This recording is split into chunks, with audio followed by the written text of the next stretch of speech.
there, this video is an accompaniment to the Evaluating Standards assignment, and basically overview of what are all the different standards in the state of California, so that you can understand the differences.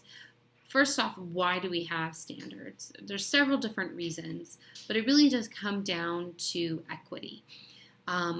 In order to ensure that all students in California are getting access to the same high level of curriculum, we need a common set of agreements on what we're going to teach. And that's what standards are. They often get a bad name, but as a beginning teacher, they're very useful in helping you understand what is required for your grade level.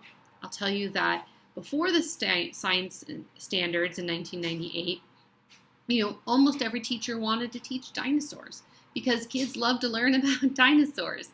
What happens then is they go to junior high having not learned about geology, having not learned about weather. And so what we want to do is build upon every level, right? So if I start to learn in the history standards, if I start to learn about, what are rules? What are laws? And then I learn, what are the rules and laws of my community? And then I learn, what is the Constitution?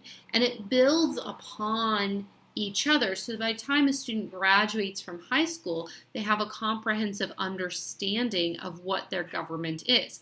If you just introduced it in 12th grade, it would be very difficult to understand. And so that's the idea of standards and frameworks, is they allow us to all be on the same page.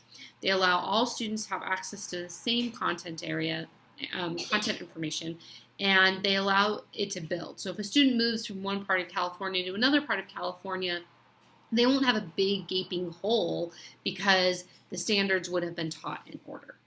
So California's most recent content standards were in 1997 and 1998, and these were common standards across all content areas, from English, PE, arts, history, science, reading, all across all of them.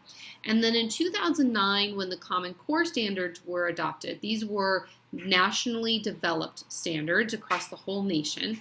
And these were just specifically math and language arts. However, within the Common Core standards are standards for the content areas. And what this says is, okay, when you're teaching history, you also should be teaching writing. You should be teaching presentation skills. You should be teaching oral skills. You should be teaching reading. And so that lays out not what we teach in history, but how we use history to teach language arts. Okay? So the Common Core standards replace the California content standards in math and English, but they do not replace the California content standards in history. In 2016, California adopted the California History Framework. And the idea was, perspectives have changed. Our understanding of history has changed, right? Things have happened since 1998.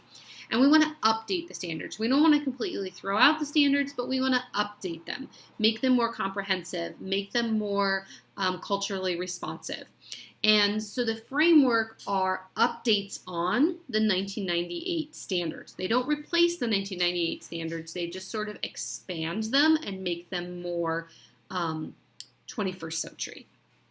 And then in 2013, I know that's not in order, but I was focusing on history, but I also wanted to mention the Next Generation Science Standards. So NGSS, while we're not learning that in this class, NGSS are the Next Generation Science Standards, and these are nationwide standards. They do replace the California content standards.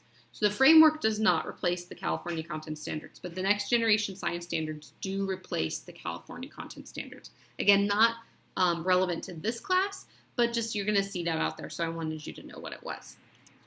So how does that have to do with this class? So on this assignment where you are evaluating, and in the week 1 video I explain how to do this assignment, but I wanted to show you. So this link here is to the California content standards. Okay, so these are the California content standards that were adopted in 1998, and they go kindergarten through grade 12. Then if you look down, this is the California framework. And so what I want you to evaluate is how have we used the framework to update make more relevant, make culturally responsive these 1998 standards. We didn't throw them out, but we updated them so that we know that we're teaching everything that really should be taught. And so they're just updates. They're much shorter. If you look at these, they're much shorter than the full content standards. Okay, and they align to the content standards. So what you're going to do in the examples in here is, you're going to pick a California content standard for history, talk about whether or not you think it was culturally responsive or appropriate, find the aligning California framework, and then explain how the framework updates the California content standard. And then this is your opinion. Do you think it was appropriate? Are there additional changes that need to be made? Okay, so this one and this one are your opinion. Okay. So I hope that helps you better understand the content standards and the assignment, but don't hesitate to reach out if you have any questions.